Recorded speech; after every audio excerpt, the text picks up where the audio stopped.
We're back at Bridging the Gap, and I'm joined by Wrong Sooner, you know the vibes, man. Gang. Big Block, 187. Number Armani Wide. Sean Pecos, I ain't doing the head jerk like you did. My name is Lola Brooke, and you're watching Bridging the Gap. Bow. Welcome back to another day in the Elajas era. I'm your host of the most Taylor Elajas. You doing good? I'm doing pretty good. But are you doing good, though? I'm doing pretty good. Today, we're back at Bridging the Gap, and I'm joined by Mr. Doing Good. Ooh, Mr. Doing Good. Calls to the coins. Talk to him. You know what it is. 192 records up in the building. You know what it is, man. We outside. What up? Yes. Getting down and dirty. Okay, so please tell the people, where are you from? I'm from Queens, New York, Linden Boulevard, 192. Oh, wow. The whole Addy. The whole pin. Can we get the SSN, too? Ah. No, SSN today. Maybe next time. So, Queens. What was it like growing up in Queens?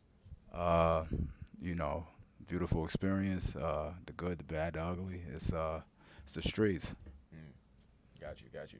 So, in the trenches, right? I feel like 100%. people grow up in the trenches, and you got 2 to 3 different type of trench people. We're probably like the two main sectors, right? You got the people that was really in the streets, in the trenches, active, and you got the ones that was amongst it but not really doing the activity, right? So in terms of the people that may not want to fully involve themselves in the streets, but they around it, but they want to get out of it, right? What would the advice be that you give to a person that wants to get out of their environment, even though that's what they're surrounded by? Focus.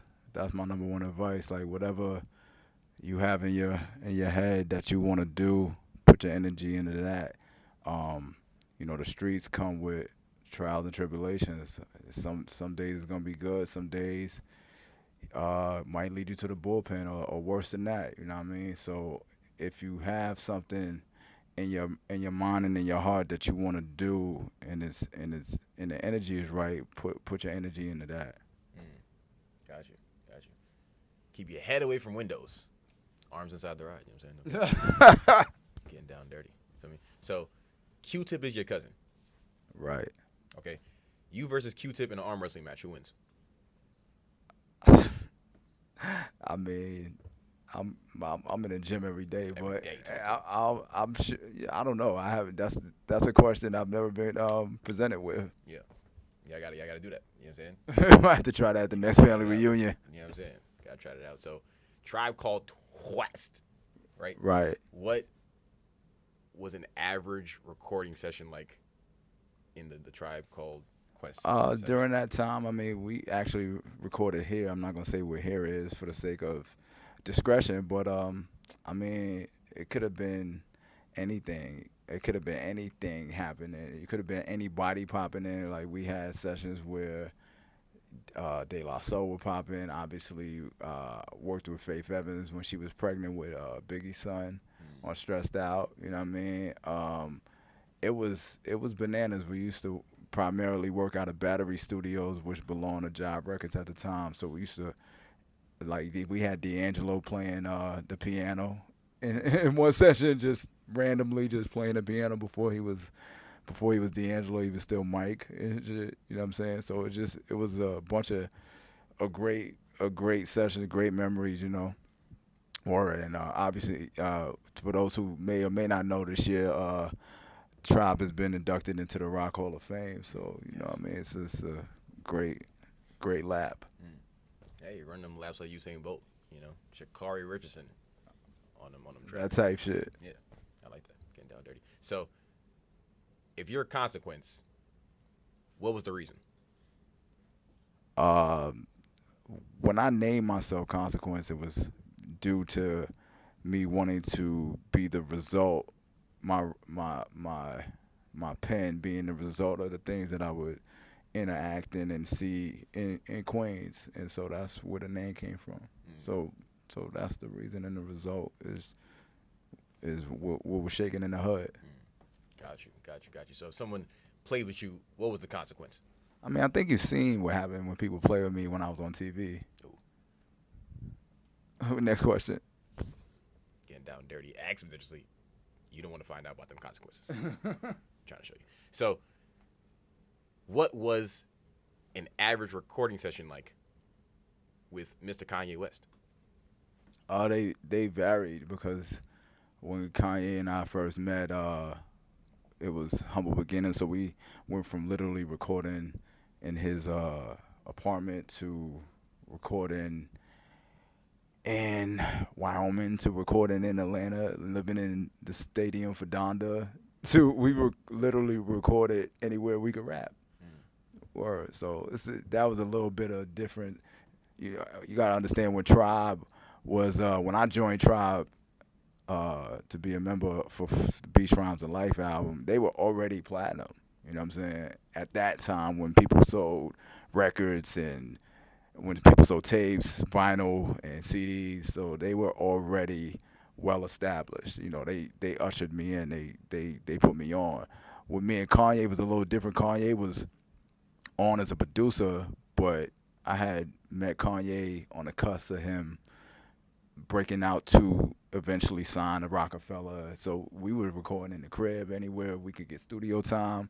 It was, we went from the grind to literally to big time. It's a little bit different, but the end result is the end result, right? Talk to him. You know what I'm saying? That's the consequence. Mr. Do Good. Mr. Do Good. Say that again? Mr. Do Great. Yeah, hopefully. Yeah. I mean, if you're trying to do good, you gotta do great. Yeah, I mean, that's up to the fans, honestly. You know what I'm saying? So they could put me in a great spot when his album dropped, though. That's a fact. Tell him about that album. When is dropping? Now He's Doing Business With You, August 23rd. Talk to him. Yeah, it's featuring the new single No Apologies, featuring Ye. Also, the album features my son, Caden the Crown Holder, the youngest, the freshest. It features YNW Melly, his last feature before anything happened, and the legendary Chris Rock. So we lit. Wait, Chris Rock got a verse on it? We lit. Oh, nah, I gotta want that. We lit. I gotta want that Chris Rock verse. Is this after he got smacked? We lit. Okay. So check out. Make sure you tap in relationship advice on my new project. That's the record featuring Chris Rock. Tough. And I definitely shot him a text when anything happened. Like, yo, I'm on deck. Holla at me. Yeah. You'll find out these consequences. You already know. You know what I'm saying? You versus Will Smith in an arm wrestling match. Who wins?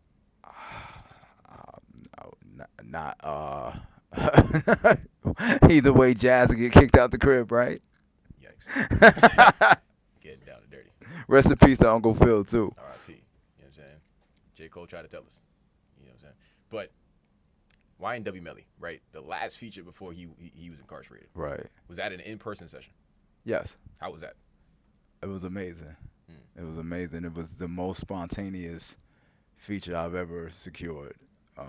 He literally was getting off a bus. We were down in Miami working at Timberland's studio, and he, like I said, he had just came from like doing a show, and I was frustrated about something else, and I went in another room and started writing that chorus, and he got off the bus with a bunch of chicks, and I was like, yo, I need you to do something Neff real quick. He was like, I got you, OG. Knocked it out in 5 minutes. That's how I got it. And then everything broke loose right after that. Yeah. No, prayers up to everybody involved in that situation, and definitely big shout out to YNW Melly. He's solid. He's solid. Yeah. Hopefully he was not slaying that iron. Something like that. Yeah. That's seriously. So you mentioned Donda, right? Can you take us into one of those Donda sessions? Because there's a lot of people there, and we only saw it on Instagram.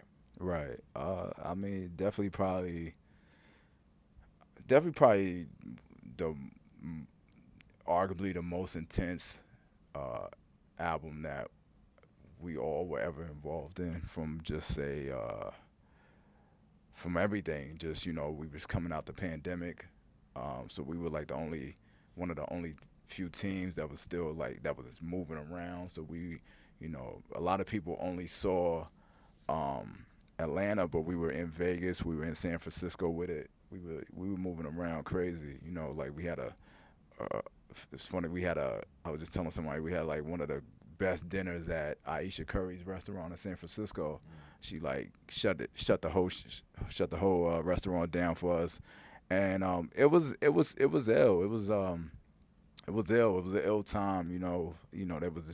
There was the Donda and the Certified Lover Boy scenario going on at the time, and it was just an ill time for us. It was there was new faces coming in. We had a bunch of new talent around. Like Yachty came for some of the sessions, and we had Jay Electronica in the mix. It was a bob.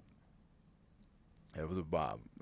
Playboy Cardi was around too. You know what I mean? So it was definitely it was ill. It was a lot of people say it's one of the greatest rollouts they've ever seen. I can say it's up there. Sure. Yeah, the name of it's show business, right? It's excitement. That's what people want. So I think it was I think that box got checked off for sure. Gotcha. Hello, Mama. How you doing? I think the storm ran out of rain. The clouds are moving. Getting down dirty. Expedition. Okay, so who do you think get more hoes, you or Martin Luther King? Martin Luther King was a married man, wasn't he? He shouldn't have been getting no hoes. I mean, from the things that I heard. I mean, listen, I wasn't there. I wasn't even alive. But from the reports that I was hearing. Listen. I ain't gonna do that to Coretta. Okay. Or they kids. Yeah. No, yeah, for sure. You know what I'm saying? I was just curious. Like I said, as far as I know, that man made sure, gave his life to make sure guys like me could talk the shit I talk. So, we're going to just leave it at that with that. Shout out to him and Malcolm. All start with a dream. Wakanda forever. Wakanda forever? Indeed. Getting down dirty. So. You kind of look like Chad, too. Chad. The Black Panther. Really? Hey, I'll take it. I just noticed that you got the bop popping. Yeah. Yeah. I'll take it, you know what I'm saying? He was leading all the Africans. I mean, yeah. Wakanda. Forever. You know what I'm saying? Cast me in what are they on? Like number 3 now? 4? Man, maybe they should do like a prequel where you play like little Black Panther and shit. Yeah, like, you know what I'm saying? Pre dark skinness, you know what I'm saying? Right. Like he bleached his skin. Right. And then I'll be the pre. Nah, that ain't nothing but a little bit of makeup department, man. That's a big budget movie, man. That might be your next lick for sure. I'm telling you know what I'm saying? Netflix hit me up. 50 Cent, let's produce it on right, we take it to Sharif Ford and do it like that. I'm telling you. You know what I'm saying? And then in the middle of the movie, me and Will Smith can have an arm wrestling match, and we'll see who wins. There we go. Got to get back for Chris Rock. You might have to pop a needle though. Oh. For what? Steroids? You might. I mean, you want to do a little push-ups, like, but the way my body built, it's just like that's because I just don't work out that often. But like, I mean, if we got 3 years out. Give me about 3 years. I'll drink we got 3 years out. If we doing this in the calendar cycle, then you yeah. I mean, okay. you know. I got you. All right, John Cena hit me with the best steroids you could find. Right. Trying to show you. So, from EBN and the good people at Bel Air, you know what I'm saying? Want to make sure we get you a nice little rosé bottle. This for you. I'm good, but I don't even fuck with none of that. You don't mess with the Nah, especially without no bread. But if that's what y'all doing, that's what y'all doing. I respect it. Okay. I respect the denial of it as well. But at the end of the day, it was in my heart to get it to you in the end. And it's the thought that counts. I appreciate the thought you. That counts. Yeah. At the end of the day, I ain't had 20 racks for you. I'm sorry. You know what I'm saying? Right, but next time think that further. Next time I'll think. Let's project that. 20 racks for consequence for the album. Right. I got you. So if you have to provide some advice for an artist trying to maintain longevity in the game, trying to get to them decades. A friend of mine who passed away, rest in peace to Amar, told me one of the best pieces of advice, and I'm going to share it with the world. He told me, yo, Conch, you only as good as your last game. So never get caught up or hung up on what you did. It should always be about what you doing or what you plan on doing. You know what I mean? And that's my advice to everybody. Like, you only as good as your last game. So you can have a hit today and a miss tomorrow. So the name of the game is to keep hitting buckets. Got you. That's good advice. You know what I'm saying? You gotta make sure you keep shooting them shots, unless you're shooting Molly and champagne. You gotta stop doing that. You know what I'm saying? You might want to chill. Might want to chill out with that. You might want to chill. The feds are coming. You know what I'm saying? They are coming. Expeditiously. Ladies and gentlemen, my name is Taylor Elajas. Okay. Can you please say my name is and insert your name? And you're watching Bridging the Gap. My name is Consequence. This is 192 Records, and you are watching Bridging the Gap. Yo! Bow. Pull it up, yeah. Mix the pain with the liquor. Chasing Dame, don't ease the pain. Yeah, the problem's getting thicker. Look, they say you not the same when you hungry, eat a Snickers. Abundance in my eyes, got the pick of the litter. Shit. That's probably why they hate me though. I said I'm getting bread, but how you really know? Not sharing smiles up to my face, but check the video. Hey, they wanna use me for agenda. Asking E for handouts, return to sender. Shorty came looking for fixing, might have to bend her. A lot of